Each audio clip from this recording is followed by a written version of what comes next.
आज हम डिस्कस करेंगे केमिकल बॉन्डिंग के बारे में। और ये कंप्लीट लेक्चर आपको मिल जाएगा, बिल्कुल फ्री रहेगा और कंप्लीट लेक्चर होगा। ठीक है, तो सबसे पहला लेक्चर है ये केमिकल बॉन्डिंग का। इसमें कुछ नीट के PYQs वगैरह हैं, इसको भी मैं डिस्कस करूँगा। और ये कंप्लीट लेक्चर मिलेगा, मतलब आप इसके बाद कोई लेक्चर देखे या ना देखे, नोट्स बनाइएगा। सबसे पहले आता है सर केमिकल बॉन्डिंग, और केमिकल बॉन्डिंग से कम 2 से 3 4 क्वेश्चन, यानी 3 to 4 क्वेश्चन इन नीट। 3 से 4 क्वेश्चन देता है, शेप वगैरह पूछता है, existence non existence, structure, geometry, lone pair वगैरह सारा इसी में हम डिस्कस करें। तो सर केमिकल बॉन्डिंग यानी सर जो एलिमेंट है 118 जो एलिमेंट है वो किसी ना किसी दूसरे एलिमेंट से बॉन्ड बनाते हैं। और ये बॉन्ड क्यों बनाते हैं, इसके पीछे 2 रीजन है। पहले ये माना जाता था कि सर जो ग्रुप 18 के एलिमेंट होते हैं, जिसे हम इनर्ट गैस बोलते हैं, और ये क्या करते हैं, किसी भी एलिमेंट से बॉन्ड नहीं बनाते हैं, क्योंकि ये मोर स्टेबल होते हैं।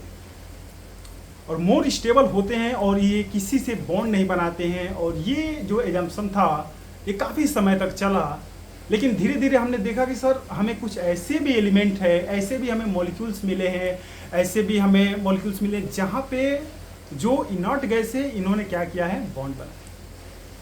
और केमिकल बॉन्डिंग यानी सर एटम बॉन्ड बनाना क्यों चाहते हैं, इसके पीछे 2 बेसिक रीजन हैं। एक तो ये इनर्ट गैस कन्फिगरेशन को अटेन करना चाहते हैं, दूसरा ये अपने एनर्जी को कम करके स्टेबिलिटी को बढ़ाना चाहते हैं, यानी tendency to acquire the inert gas configuration, और दूसरा tendency to acquire the minimum energy and the maximum stability. This is the 2 criteria where the bonds are formed. लेकिन इसके पीछे कॉजेज क्या होता है, इसके पीछे कॉजेज भी हम देखेंगे। सर इसके बनाना क्यों पड़ा, इसके पीछे सबसे बड़ा रीजन है सर यहाँ पर फोर्स ऑफ अट्रैक्शन और force of repulsion. 2 main reason है, force of attraction and force of repulsion. 2 main reason यहाँ पर हमें देखने को मिलते हैं, और फोर्स ऑफ अट्रैक्शन के बारे में जानेंगे और फोर्स ऑफ रिपल्सन के बारे में। तो सबसे पहले 2 एटम के बारे में हम बात करते हैं। मान लो कोई एटम ए है और कोई एटम बी। अब केमिकल बॉन्डिंग में इन्हीं दोनों के बीच में बॉन्ड बनेगा, और बॉन्ड बनने के लिए ऊपर वाला हेडिंग नहीं आ रहा है। 2 ही बॉन्ड बनेगा। और इसके लिए हमारे पास 2 आइसोलेटेड एटम है, और ये एटम क्या करेंगे, आपस में बॉन्ड होंगे। और बॉन्ड बनाने के लिए यहाँ पर 2 चीज़ें हमें देखने को मिलता है कि सर अगर ये कोई एलिमेंट है, तो एलिमेंट है जिसके पास क्या होगा, खुद का न्यूक्लियस होगा। इसके सेंटर पे खुद का न्यूक्लियस होगा, और हर एलिमेंट के पास उनके पास कुछ ना कुछ क्या होते हैं, इलेक्ट्रॉन होते हैं। अब देखो इनके पास कुछ इलेक्ट्रॉन होगा, और इसके पास भी कुछ क्या होगा, इलेक्ट्रॉन होगा। अब देखो इसका जो न्यूक्लियस होता है ना, इस इलेक्ट्रॉन को अट्रैक्ट करेगा, क्योंकि इलेक्ट्रॉन पे कैसा चार्ज होता है, निगेटिव चार्ज होता है। और इसका जो एटम होगा इसके इलेक्ट्रॉन को अट्रैक्ट करेगा, और जो इसका न्यूक्लियस होगा इसके इलेक्ट्रॉन को अट्रैक्ट करेगा। और साथ ही साथ यहाँ पर देखो इसके पास जो इलेक्ट्रॉन पे निगेटिव चार्ज है, इसके पास भी निगेटिव चार्ज है, इसके पास क्या है, पॉजिटिव। तो ये एक दूसरे को क्या करेंगे, रिपेल भी करेंगे। यानी यहाँ पर 2 केसेस आएंगे, एक फोर्स ऑफ अट्रैक्शन का और दूसरा होगा force of repulsion. Force of repulsion के मतलब सर इन दोनों के बीच में सेम चार्ज पे जो फोर्स लग रहे हैं उसे हम बोलेंगे फोर्स ऑफ रिपल्सन। ठीक है ना। अब देखो यहाँ पर भी क्या है, इलेक्ट्रॉन है, और यहाँ भी इलेक्ट्रॉन, तो इनके बीच में फोर्स ऑफ रिपल्सन लगेगा। यहाँ पर पॉजिटिव है, यहाँ पर निगेटिव, तो इनके बीच में क्या लगेगा, अट्रैक्शन लगेगा। अब बताओ बॉन्ड जब बनाना होगा तो अट्रैक्शन ज्यादा होना चाहिए कि फोर्स ऑफ रिपल्सन ज्यादा होना चाहिए, क्या लगता है? अट्रैक्शन होना चाहिए। यानी सर अब इनके बीच में फोर्स ऑफ अट्रैक्शन क्या होगा, हमेशा ज्यादा होगा फोर्स ऑफ रिपल्सन से, देन फॉर्मेशन ऑफ बॉन्ड होगा।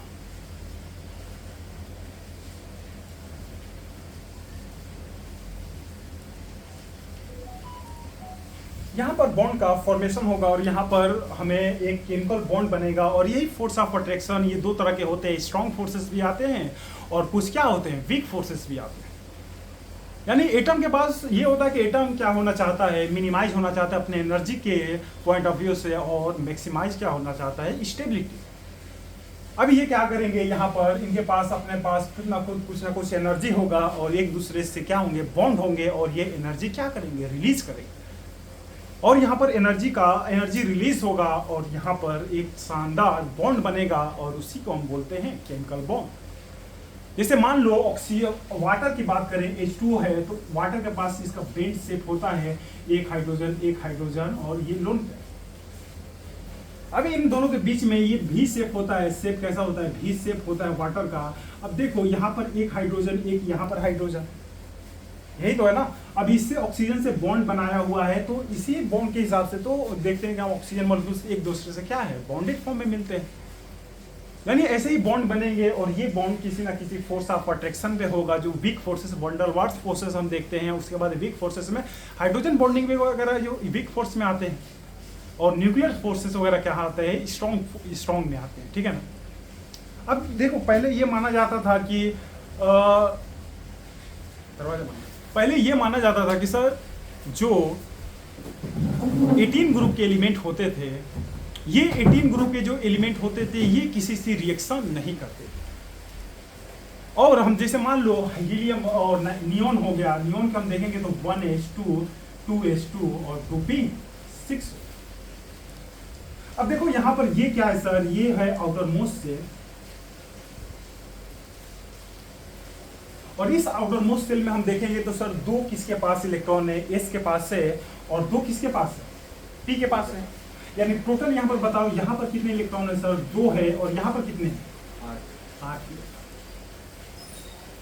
तो सर इनर्ट गैस के जो एलिमेंट होते हैं उन्हीं को बेसिस मान के कि सर ये क्या होते हैं, मोर स्टेबल होते हैं, क्योंकि ये किसी से रिएक्शन नहीं करते।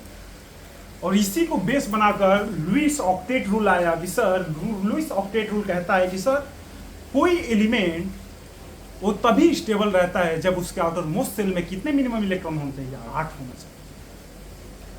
और इसमें कुछ एक्सेप्शन आते हैं, जैसे हाइड्रोजन हो गया और Li+ हो गया, ये क्या करते हैं, ऑक्टेट रूल को फॉलो नहीं करते। ऑक्टेट मतलब होता है सर 8, और किसी भी सेल के अंदर, किसी भी एलिमेंट में और किसी भी एटम के आउटर मोस्ट सेल में अगर 8 इलेक्ट्रॉन है तो उसे ही हम बोलते हैं ऑक्टेट। यानी जितने भी हम मॉलिक्यूल्स देखेंगे, अगर उसके आउटर मोस्ट सेल में 8 इलेक्ट्रॉन होगा तो उसे हम बोलेंगे sir this molecules follow the octet. लेकिन धीरे धीरे इसी का मतलब एक्सेप्शन आया कि हमें कुछ ऐसे भी मॉलिक्यूल्स मिले जहां पे 8 के बजाय 6 भी आउटर मोस्ट सेल में बॉन्डिंग फॉर्म में मिलते थे।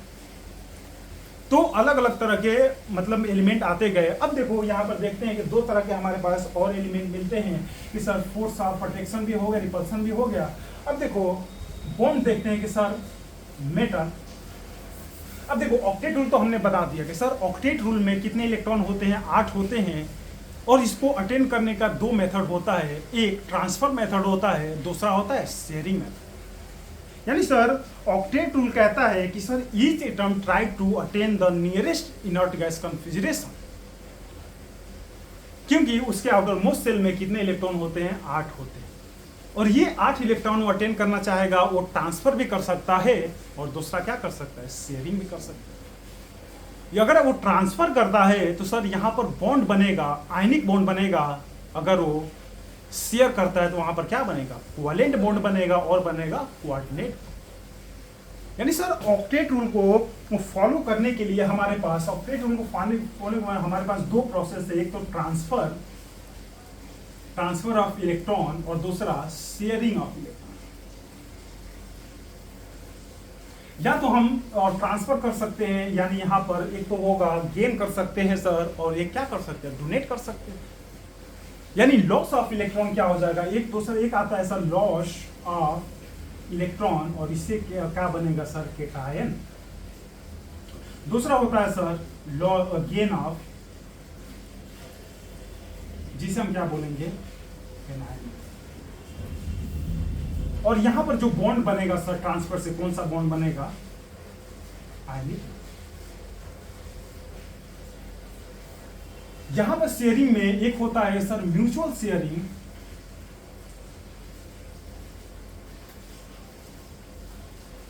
और दूसरा होता है sir non mutual sharing.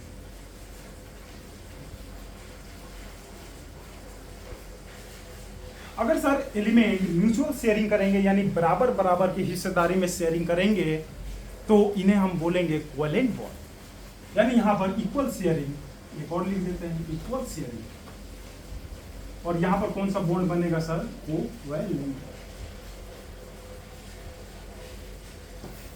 Non equal sharing में यहां पर बनता है कोऑर्डिनेट बॉन्ड।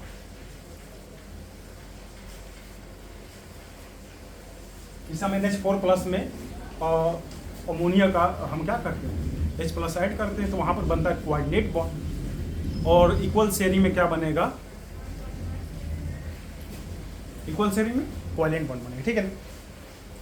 अब देखो ये हमारे पास है। अब यहाँ पर एलिमेंट क्या करेगा? इलेक्ट्रॉन को डोनेट करेगा या इलेक्ट्रॉन को गेन करेगा। और यहाँ पर बनेगा आयनिक बॉन्ड। या तो इलेक्ट्रॉन को शेयरिंग करेगा, अगर म्यूचुअल शेयरिंग करता है तो बनेगा कोवेलेंट बॉन्ड, अगर नॉन म्यूचुअल शेयरिंग करता है तो बनेगा कोऑर्डिनेट बॉन्ड, ठीक है ना।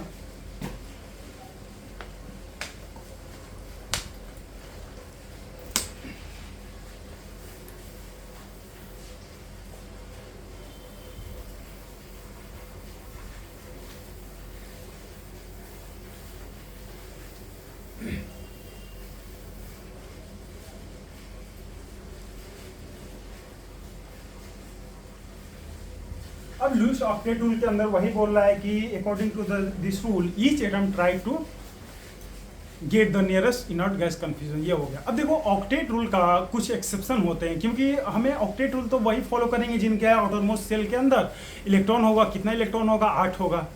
ये इलेक्ट्रॉन क्या होता है? ट्रांसफर भी करके भी हो सकता है, और ये इलेक्ट्रॉन कैसे होता है? शेयरिंग से भी हो सकता है। शेयरिंग से होगा तो वहां पर कोवेलेंट बॉन्ड देखेंगे कि सर दोनों के बीच में कितना कोवेलेंट बॉन्ड का शेयरिंग हो रहा है, उसे हम काउंट करेंगे। और जब ट्रांसफर होगा तो वहां पर आयनिक बॉन्ड बनेगा, ठीक है ना। तो सबसे पहले हम देखते हैं कि ऑक्टेट रूल का एक्सेप्शन क्या होता है, ठीक है।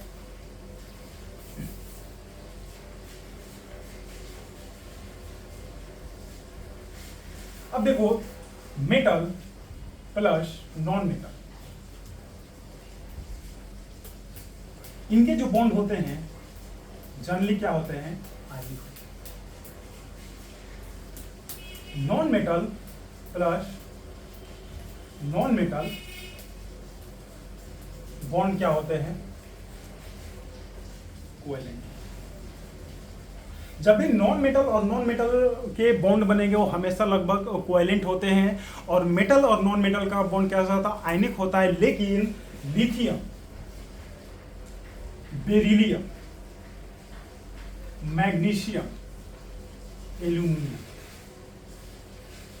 ये जब भी होंगे तो यहां पर कोई पॉसिबिलिटी हो सकता है आयनिक भी बने और हो सकता है कोवेलेंट बने। तो कोवेलेंट बॉन्ड जब भी हम देखेंगे इलेक्ट्रॉन का तो उसमें देखिए कितना शेयरिंग हो रहा है। या तो हम देखेंगे एलिमेंट का देखेंगे तो वहां पर हम उसके सेल के अंदर कितना, आउटरमोस्ट सेल में कितना इलेक्ट्रॉन है या कितना ट्रांसफर हुआ है उसके बेस पर हम देखेंगे। और उसी के लिए ऑक्टेट रूल आया। और ऑक्टेट रूल का हमारे पास सबसे पहले लॉ ऑक्टेट आता है 1 नंबर पे हाइपो वैल्यू।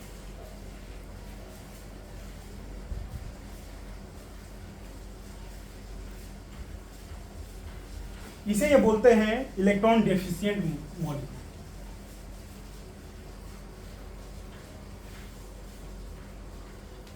इसके अंदर मान लो एग्जाम्पल की बात करें तो BeH2 हो गया, BCl3 हो गया, BH3 हो गया।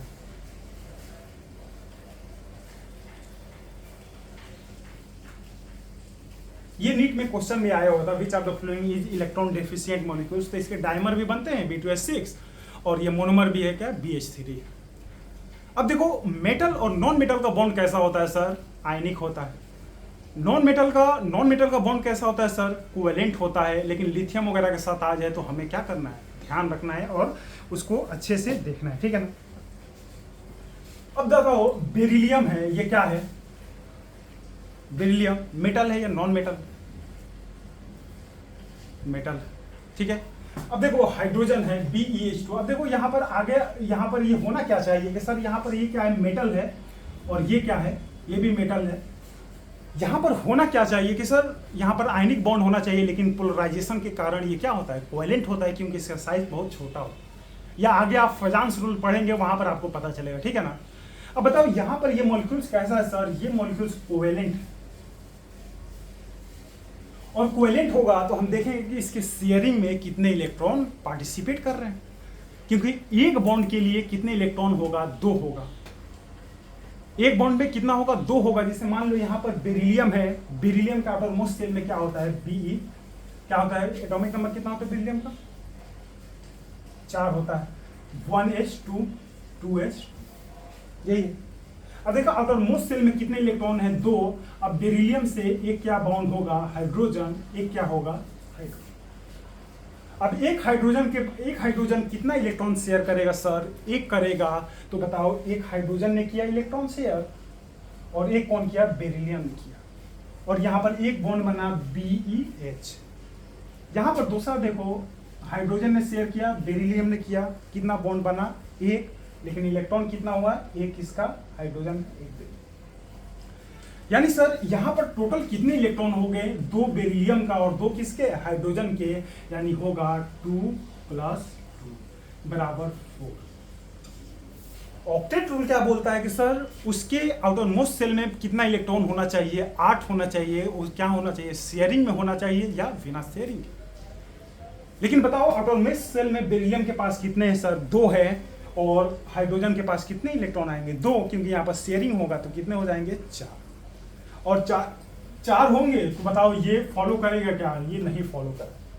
तो ये हाइपोवैलेंट ऐसे मॉलिक्यूल्स होते हैं जो ऑक्टेट रूल को फॉलो नहीं करते, और इसी में का एक्सेप्शन है, फिर भी ये मॉलिक्यूल्स क्या हो रहे हैं, एग्जिस्ट हो रहे हैं। BCl3 देखो, बोरोन का एटॉमिक नंबर कितना होता है, 5 होता है, और बोरोन मेटल है या नॉन मेटल,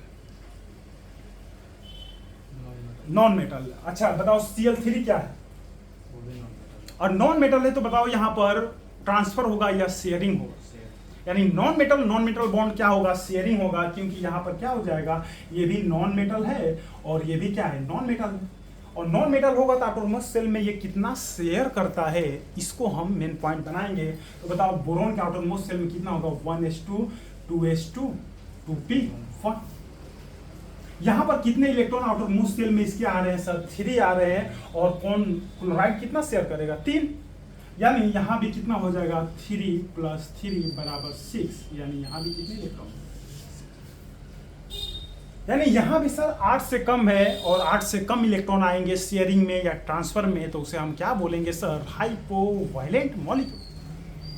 यानी हाइपोवैलेंट मॉलिक्यूल्स या electron deficient molecules which has not the more than 8 electron in its outermost shell और द शेयरिंग, यानी शेयरिंग में 8 से ज्यादा इलेक्ट्रॉन नहीं, 8 नहीं होना चाहिए, 8 से कम हो सकता है, या 8 से क्या हो सकता है, ज्यादा हो सकता है। सेम BH3 क्या, 3 + 3 बराबर 6 होगा, बताओ यहाँ भी क्या होगा, 6।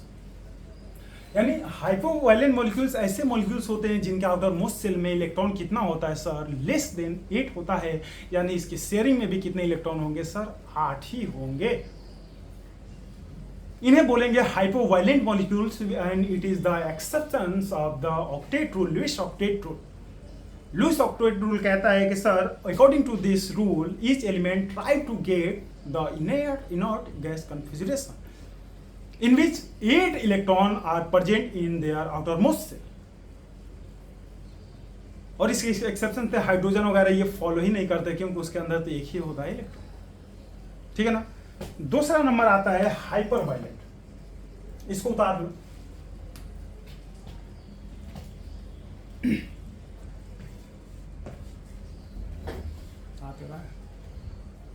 हेडिंग नहीं आ रहा, तो केमिकल बॉन्डिंग लिखा है ना लेक्चर में, वो तो थंबनेल पर हो जाएगा। हो गया, यानी हाइपोवैलेंट मॉलिक्यूल्स कौन कौन हो जाएंगे, BH3 BCl3 और BH3।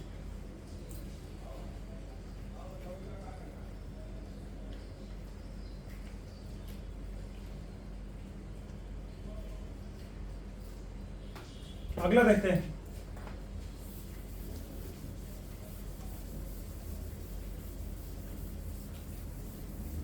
अगला था सर हाइपरवैलेंट।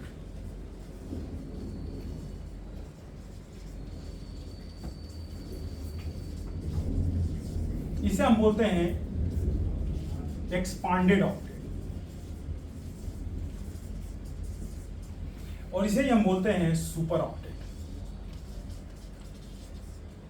अब देखो आगे हम पढ़ेंगे सर, जो ग्रुप होता है और पीरियड होता है, तो पीरियड में हम देखेंगे जो सेकेंड ग्रुप सेकेंड पीरियड के एलिमेंट होते हैं उनकी कोवेलेंसी मैक्सिमम कितना होती है, 4 होती है।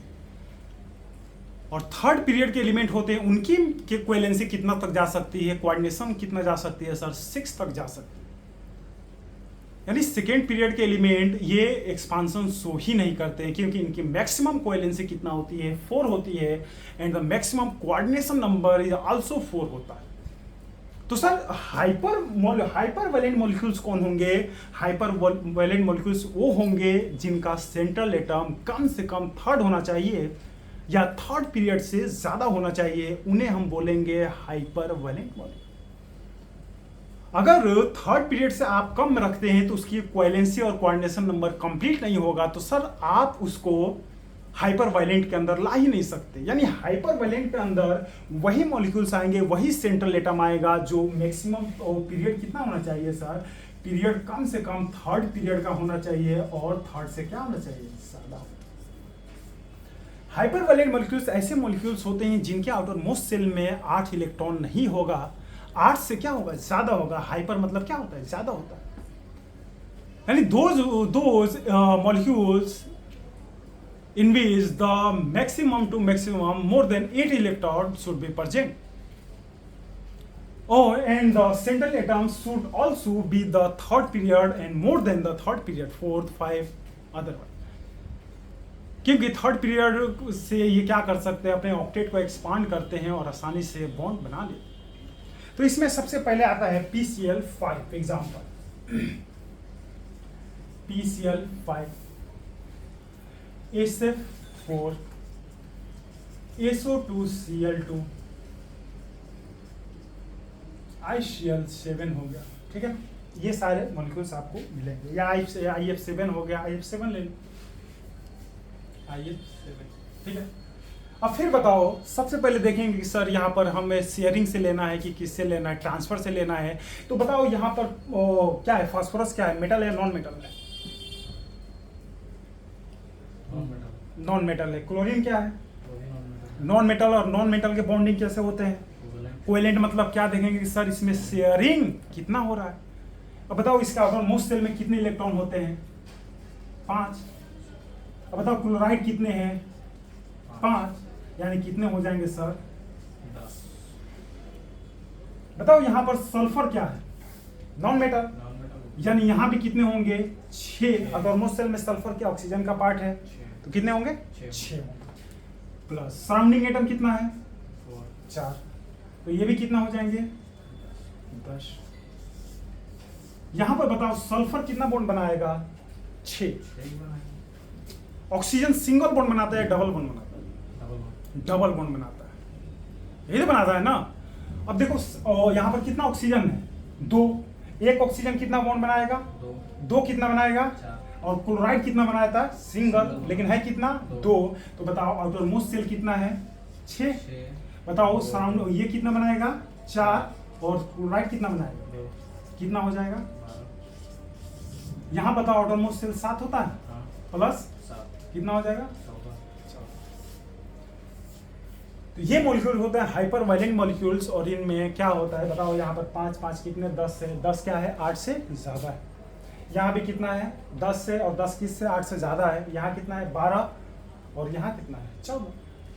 ये क्या होते हैं, ऑक्टेट लुईस ऑक्टेट रूल के एक्सेप्शन, जहाँ पे 8 से ज़्यादा भी मॉलिक्यूल्स है, फिर भी यहाँ पर आसानी से काम हो रहा है, यहाँ पर आसानी से बॉन्ड बन रहे हैं, और ये मॉलिक्यूल्स आसानी से क्या करते हैं, हमारे नेचर में एग्जिस्ट भी करते हैं।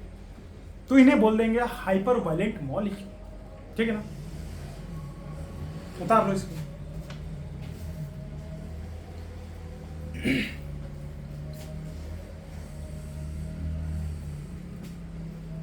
तो आ रहा है, इधर पूरा लेना पड़ेगा।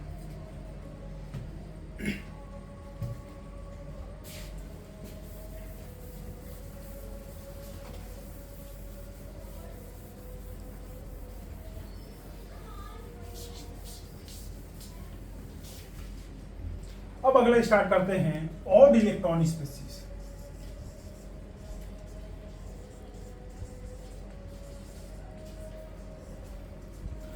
इलेक्ट्रॉन स्पीसीज उन्हें बोलेंगे जिसके अंदर ऑड इलेक्ट्रॉन हो, चाहे ऑड इलेक्ट्रॉन शेयरिंग में हो या odd electron outermost shell में हो या ऑड इलेक्ट्रॉन पूरे उस मॉलिक्यूल्स के अंदर, उन्हें हम बोलेंगे सर ऑड इलेक्ट्रॉन स्पीसीज। और इसके बारे में हम कुछ और भी जानकारी धीरे धीरे देखेंगे, ठीक है ना।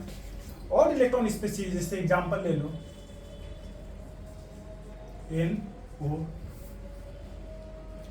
NO2 ले लो, पहला एग्जांपल NO2। और इसमें हम देखेंगे कि सर कितने इलेक्ट्रॉन हैं, और यहाँ पर हम या तो पूरी कंप्लीट देख लेंगे या तो शेयरिंग में देख लेंगे, और पूरी कंप्लीट देख लेंगे या तो हम क्या कर देंगे शेयरिंग में देख लेंगे, ठीक है।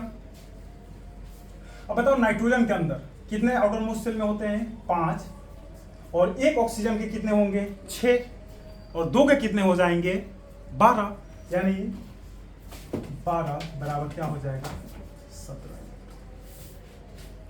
अगर सर हमें पूरा कंप्लीट देखना है, कंप्लीट इलेक्ट्रॉन देखना है, तो बताओ नाइट्रोजन में कितना होता है 7, और कितना होता है 8 प्लस 8 गुणे 2, 16, 16 4 20 3 23।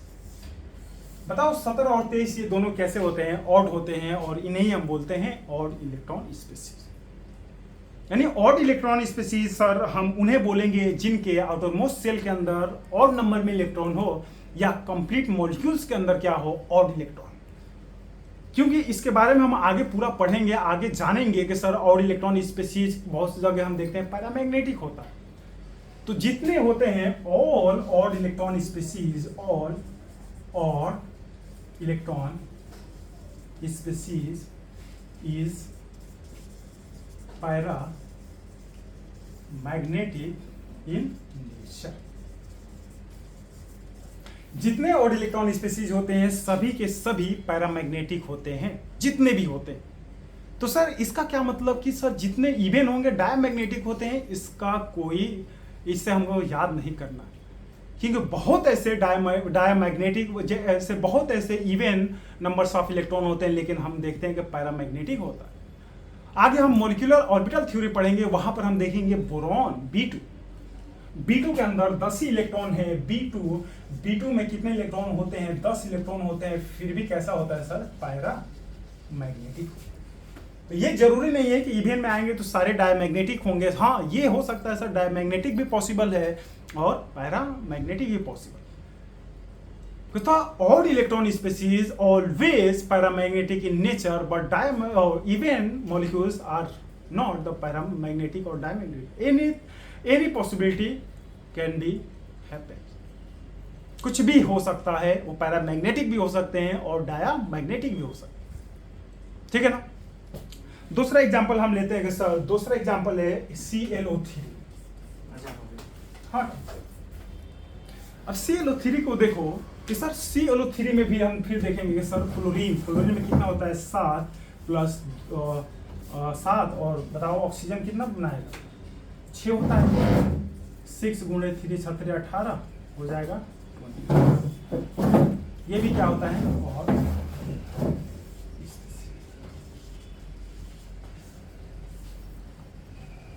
ठीक, तो इसको काउंट करो।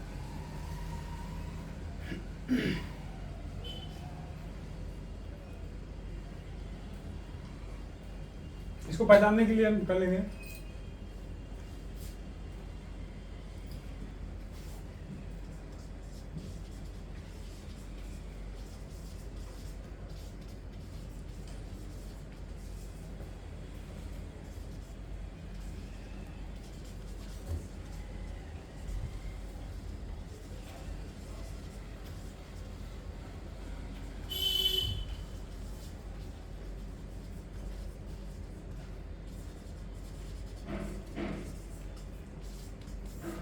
दो तरह से हम इसको जांच भी कर सकते हैं। एक तो वैलेंस सेल को काउंट कर लेंगे, जैसे यहाँ पर नाइट्रोजन में किया 5 + 12। दूसरा सर यहाँ पर कंप्लीट इलेक्ट्रॉन, जैसे यहाँ पर किया, और नाइट्रोजन में कितने होते हैं, नाइट्रोजन का 7 होता है और ऑक्सीजन में 8 होता है, 8 × 16 7, कितना हो जाएगा 23 हो जाएगा। तो इसे बोलते हैं ऑड इलेक्ट्रॉन स्पीसीज, ठीक है, इसको नोट कर लीजिए।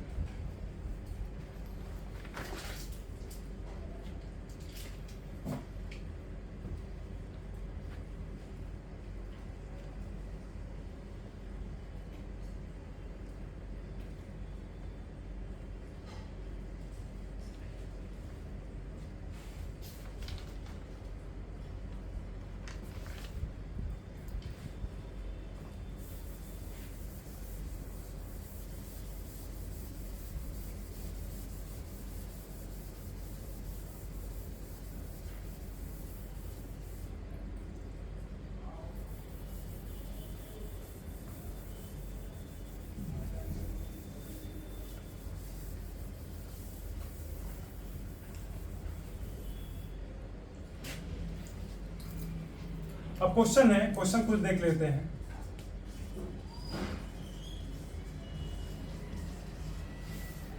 Identify the electron deficient molecule. पहला है CH4, दूसरा है HF4, तीसरा है BCl3,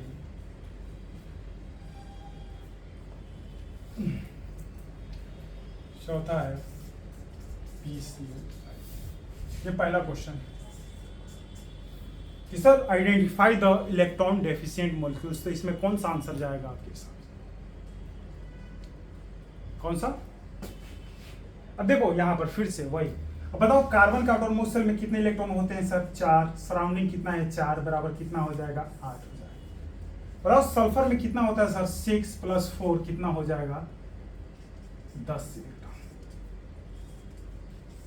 बताओ BCl3 ये भी कोवेलेंट है, यानी कितना हो जाएगा? 3 + 3 कितना हो जाएगा? 6। और यहाँ पर 5 + 5 कितना हो जाएगा? 10।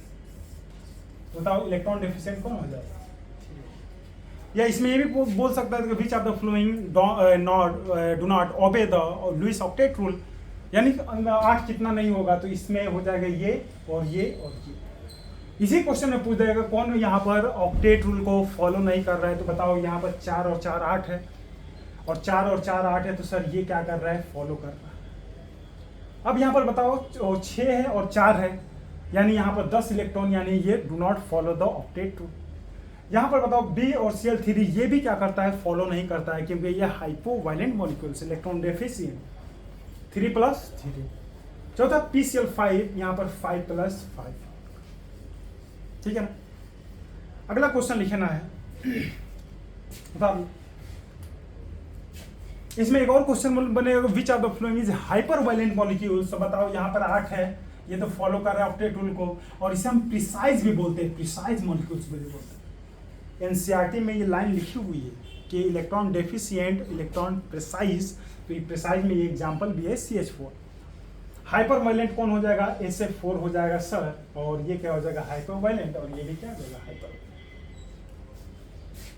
ठीक।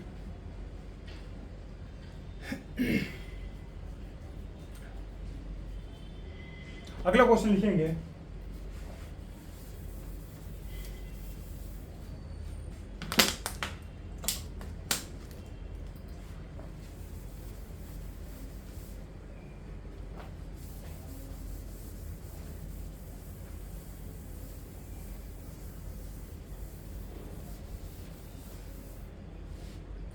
अगला क्वेश्चन है, which are the following molecules follow the octet rule. पहला है AlF3, AlCl3, AlBr3, Al।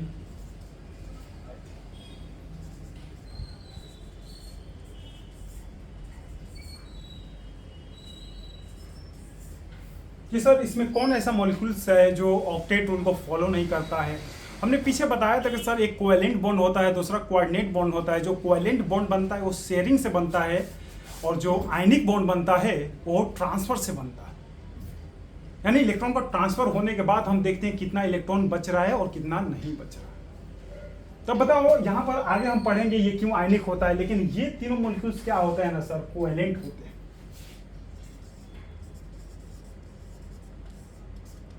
ये क्या होते हैं? कोवेलेंट होते हैं। और कोवेलेंट होते तो यहाँ पर शेयरिंग कितना मिलेगा सर? 3 का मिलेगा, यानी 6 होगा। लेकिन यहाँ पर क्या होता है? ये क्या होता है सर? ये आयनिक होता है, और आयनिक होता है तो ये टूटेगा Al+3 और 3F। अभी ये एल्युमिनियम का एटॉमिक नंबर कितना होता है सर? 13 होता है। तो बताओ यहाँ पर 2 8 ये तो होगा ना, और 3 क्या होगा? गायब हो गया। तो बताओ इसके आउटरमोस्ट में कितने हैं? ऑक्टेट। इसका आउटरमोस्ट शेल में 8 इलेक्ट्रॉन है। फ्लोरीन का देखोगे तो फ्लोरीन में कितना होता है? फ्लोरीन का 9 होता है। लेकिन अभी बताओ, यानी ये दो मॉलिक्यूल जो AlF3 है, फॉलो द ऑक्टेट रूल। क्योंकि ये क्या बनते हैं सर, ट्रांसफर से बनते हैं, और यहाँ पर ये क्या है, कोवेलेंट है, यानी यहाँ पर शेयरिंग से बन रहे हैं, तो ये तो क्या है, इलेक्ट्रॉन डेफिशिएंट ही है, 3 से हम ले लेंगे। लेकिन AlF3 क्या होता है, ये आयनिक होता है, और आयनिक नेचर होने के कारण ये क्या करता है, टूटता है, और टूटने के बाद ये ट्रांसफर करने के बाद हम देखेंगे कि सर इसमें कितना इलेक्ट्रॉन बचता है। तो बताओ यहाँ पर टूटने के बाद एल्युमिनियम से 3 चार्ज आ गया, तो बताओ यहाँ पर 13 इलेक्ट्रॉन थे, और 3 चार्ज हो गया तो 3 खत्म हो गया, तो 2 और 8 10, 3 13। फ्लोरीन के पास 9 इलेक्ट्रॉन था, एक इलेक्ट्रॉन ऐड हो गया, तो बताओ यहाँ पर 10 हो जाएगा, यानी 2 और 10, और आउटरमोस्ट सेल में बताओ कितने इलेक्ट्रॉन है सर, यहाँ भी 8 है। इसीलिए ये मॉलिक्यूल्स क्या करता है, फॉलो करता है क्या, ऑक्टेट रूल। ठीक है ना, इसको भी लिख।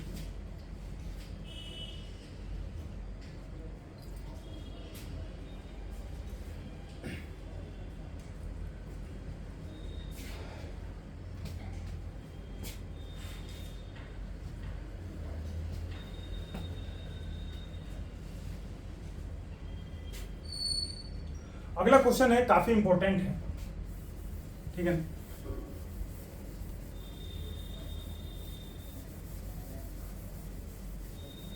अगला क्वेश्चन है, विच आर द फॉलोइंग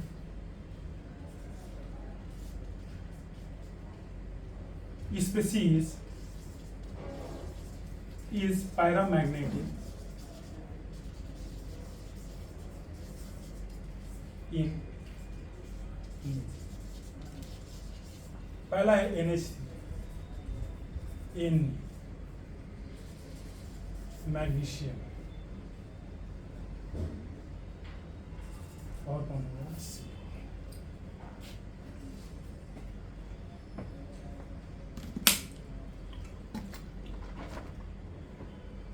क्या लगता है आपको इसमें से कौन सा पैरामैग्नेटिक होगा? Which are the following species is the paramagnetic in nature?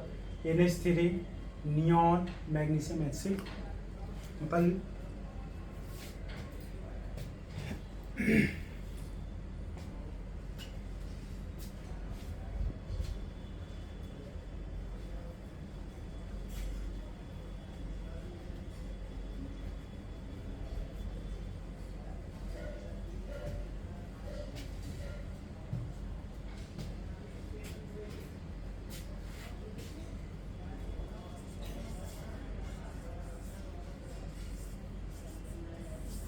Sir कौन ऐसा मॉलिक्यूल है जो पैरामैग्नेटिक इन नेचर है? इसका जवाब आप लोग दीजिए।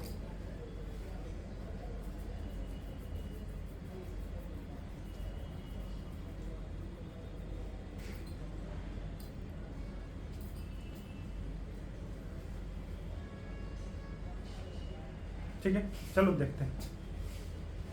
अब देखो NH3 की बात करते हैं, तो NH3 के अंदर कितना होता है, 5 इलेक्ट्रॉन होते हैं, यानी 1s2 2s2 2p3।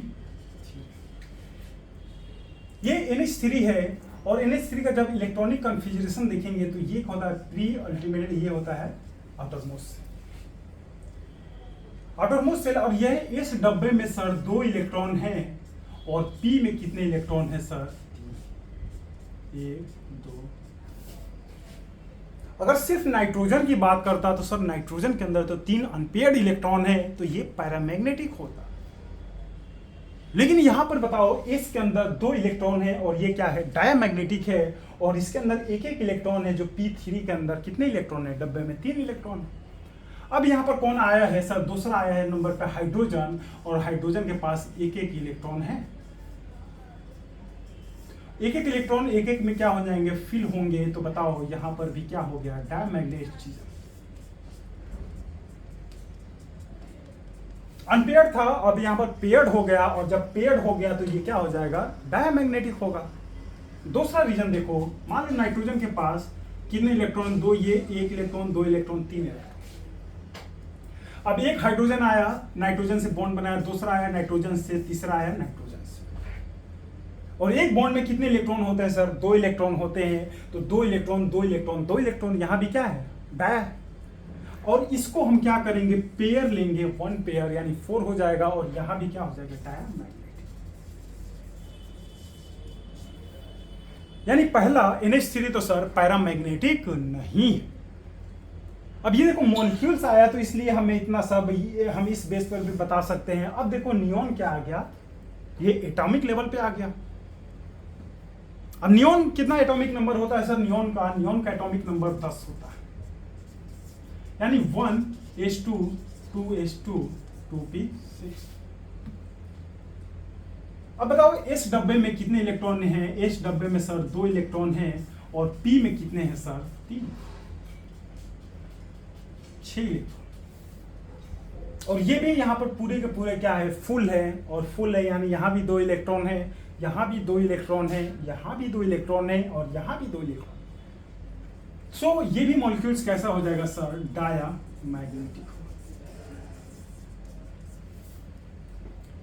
तीसरे नंबर पे आते हैं मैग्नीशियम। मैग्नीशियम का एटॉमिक नंबर कितना होता है सर? 2 है, 1s2 2s2 2p6 3s। यहां भी देखो, यहां भी ये भी डाया है, ये भी डाया है, और यहां भी एस में कितने इलेक्ट्रॉन हो गए? 2, और 2 हो गए तो ये भी क्या हो जाएगा? डाया। अब लास्ट आता है सिलिकॉन। तो सिलिकॉन का एटॉमिक नंबर क्या होता है? सबसे पहले इसके बारे में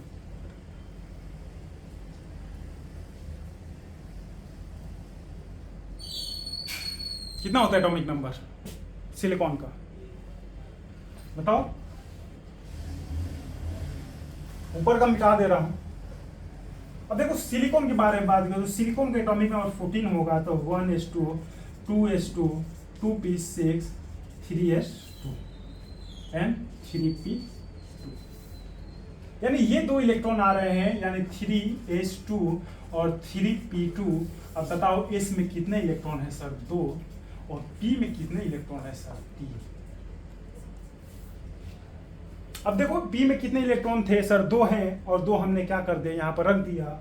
s में कितने हैं? 2 हैं, और यहाँ भी हमने क्या कर दिया? रख दिया। तो ये तो सब डायामैग्नेट, लेकिन यहाँ पर एक सिंगल इलेक्ट्रॉन है, और जब सिंगल इलेक्ट्रॉन है तो इसे हम क्या बोलेंगे सर? पैरामैग्नेट।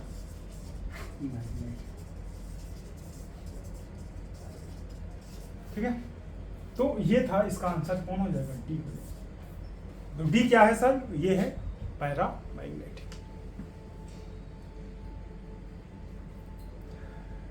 तो ये हम एक बार रिवाइज फिर से शुरू से रिवाइज करा दे रहे हैं कि सर हम सबसे पहले केमिकल बॉन्डिंग हमने पढ़ा था, और केमिकल बॉन्डिंग में हमने क्या देखा था सर? कि कोई भी स्पीसीज बॉन्ड क्यों बनाता है? ताकि वो to tendency to acquire the maximum stability और tendency to acquire the inert gas configuration. क्योंकि पहले के लोगों का मानना था कि सर जो ग्रुप 18 के एलिमेंट होते हैं जनरली स्टेबल होते हैं, क्योंकि ये किसी और से रिएक्शन नहीं करते, और इनके आउटर मोस्ट शेल के अंदर 8 इलेक्ट्रॉन देखा जा रहा था, और इसी 8 इलेक्ट्रॉन को बेस बना के, क्योंकि ये स्टेबल होते हैं, इसी बेस पर आया था कि लुईस ऑक्टेट रूल। और according to the Lewis octet rule, मतलब हर एक एटम क्या करना चाहता है? इनर्ट गैस कॉन्फिगरेशन को अटेन करना चाहता है बाय द शेयरिंग मेथड और बाय द ट्रांसफर मेथड। अगर शेयरिंग मेथड से करेगा तो कोवेलेंट बोलेंगे, और शेयरिंग में भी कितने पार्ट आएंगे? 2 पार्ट आएंगे। एक आएगा म्यूचुअल शेयरिंग, और म्यूचुअल शेयरिंग से बनेगा कोवेलेंट बॉन्ड, और दूसरा आएगा सर नॉन म्यूचुअल शेयरिंग, यहां से बनेगा कोऑर्डिनेट बॉन्ड। दूसरा नंबर है कि हमें सर इनर्ट गैस कॉन्फिगरेशन यानी 8 इलेक्ट्रॉन को अटेन करने के लिए हम ट्रांसफर भी कर सकते हैं, और ट्रांसफर के लिए 2 मैकेनिज्म है, loss of electron to make the cation and gain of electron to make the anion.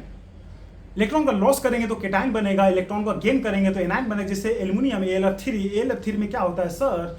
आयनिक होता है, और AlF3 को हम तोड़ेंगे तो Al+3 बनेगा और 3F- बनेगा। एल्युमिनियम के एटॉमिक नंबर 13 होता है, और यहाँ से 3 इलेक्ट्रॉन गायब हो गया, बचा 10, और 10 बचेगा तो 2 और 8 में, यानी आउटरमोस्ट शेल में कितने इलेक्ट्रॉन है सर? 8 है। फ्लोरीन में कितना होता है? 9 होता है, लेकिन एक निगेटिव चार्ज आने से इसमें 10 इलेक्ट्रॉन हो गया। 10 इलेक्ट्रॉन होगा तो 2 और 8 ये भी हो जाएगा। यानी ट्रांसफर ऑफ इलेक्ट्रॉन से हमें क्या बनेगा? आयनिक बॉन्ड बनेगा, और इससे हमें कोवेलेंट बॉन्ड बनेगा शेयरिंग से, और कोऑर्डिनेट बॉन्ड बनेगा। कोऑर्डिनेट बॉन्ड या नॉन म्यूचुअल शेयरिंग से। यहाँ पर 2 तरह के बॉन्ड हम देखें, एक मेटल और नॉन मेटल बॉन्ड, और non metal bond. Metal non metal bond generally ionic होते हैं, और नॉन मेटल बॉन्ड जनरली क्या होते हैं? कोवेलेंट होते हैं। और नॉन मेटल बॉन्ड यानी कोवेलेंट बॉन्ड जो होते हैं, यहाँ पर शेयरिंग से बनता है, और आयनिक बॉन्ड किससे बनेगा? ट्रांसफर से बनेगा। लेकिन लिथियम, मैग्नीशियम और एल्युमिनियम और बेरिलियम ये क्या होते हैं? यहाँ पर थोड़ा इनके साथ मामला अलग है। ये अलग अलग तरीके से यहाँ पर शो कर सकते हैं। यहाँ पर हम इसी को पूरी लेक्चर में केमिकल बॉन्डिंग में पढ़ेंगे कि ये क्यों यहाँ पर एनामलस बिहेवियर दिखाना शुरू कर देते हैं।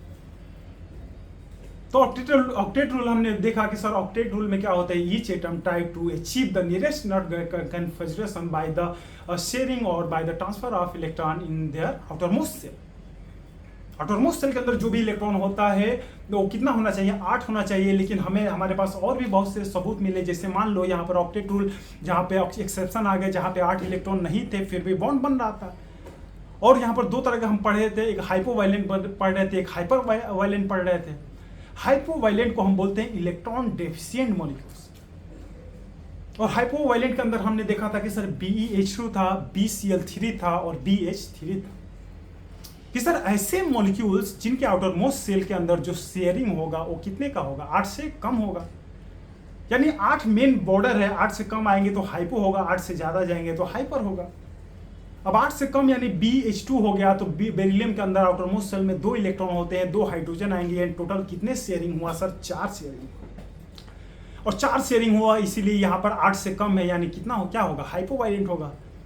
BCl3 हमने देखा था, तो सर BCl3 के अंदर हमने देखा था बोरोन में आउटर मोस्ट सेल में 3 इलेक्ट्रॉन, और क्लोरीन कितना देगा, 1 देगा, यानी 6 इलेक्ट्रॉन हो रहे हैं।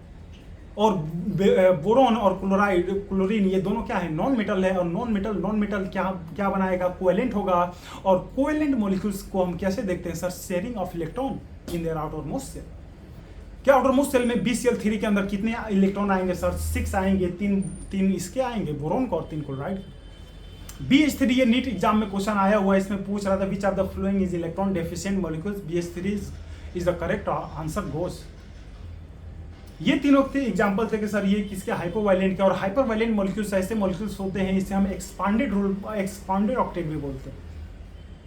इन्हें हम सुपर ऑक्टेट भी बोलते हैं, क्योंकि ये 8 से ज्यादा इनके आउटर मोस्ट सेल में इलेक्ट्रॉन होते हैं, और 8 से ज्यादा ये बॉन्ड भी क्या करते हैं, इलेक्ट्रॉन का शेयरिंग करते हैं बॉन्ड बनाने।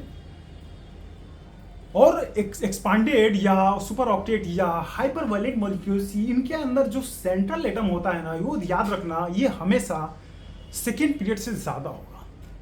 सेकेंड पीरियड से ज्यादा यानी कम से कम थर्ड पीरियड का होना चाहिए, ताकि ये इक्विवेलेंसी को एक्सपांड कर सके। हम आगे भी पढ़ेंगे एग्जिस्टेंस और नॉन एग्जिस्टेंस, वहां पर हम देखेंगे कि जो सेकेंड पीरियड के एलिमेंट होते हैं, इनकी कोवेलेंसी भी 4 होती है और इनका कोऑर्डिनेशन नंबर भी 4 होता है। तो अपने ये अगर यहाँ पर अगर सेकेंड पीरियड का कोई भी एलिमेंट अगर हाइपरवायलेंट के अंदर आ गया तो 8 से ज़्यादा बॉन्ड ही नहीं बनाएगा और नॉन एग्जिस्टेंस के फॉर्म में आ जाएगा। इसीलिए जो आउटर मोस्ट सेल के इलेक्ट्रॉन होते हैं ना, वो कितना होना चाहिए, ज़्यादा होना चाहिए। और सेंट्रल मॉलिक्यूल्स क्या होना चाहिए, थर्ड पीरियड से ज़्यादा होना चाहिए, थर्ड होना चाहिए, थर्ड से मोर होना चाहिए हाइपरवायलेंट मॉलिक्यूल्स। अब PCl5 हो गया, SF4 हो गया, SO2Cl2 हो गया और IF7 हो गया। ये 4 एग्जाम्पल हमने इसी में लिखवाया था, और ये चारों एग्जाम्पल को आपको ध्यान देना कि PCl5 है, और जो फास्फोरस है ये नॉन मेटल है, और क्लोराइड भी क्या है, नॉन मेटल। और नॉन मेटल का बॉन्ड कैसा होता है, कोवेलेंट होता है। और कोवेलेंट बॉन्ड के लिए हम देखेंगे सर इसका आउटरमोस्ट सेल में इलेक्ट्रॉन की शेयरिंग कितना है। अगर इलेक्ट्रॉन की शेयरिंग 8 होगा तो ये प्रिसाइज यानी ऑक्टेट रूल को फॉलो करेगा, 8 से ज्यादा हुआ तो हाइपरवायलेंट मॉलिक्यूल्स होगा। अब फास्फोरस का आउटरमोस्ट सेल में कितने इलेक्ट्रॉन होते हैं, 5 इलेक्ट्रॉन होते हैं। और सराउंडिंग एटम में यहाँ पर क्लोरीन लिया है 1 इलेक्ट्रॉन, यानी 5 10 इलेक्ट्रॉन, और 10 इलेक्ट्रॉन हुआ था यानी ऑक्टेट रूल से क्या होगा, ज्यादा होगा। इसीलिए इसे बोलेंगे हाइपरवायलेंट मॉलिक्यूल्स।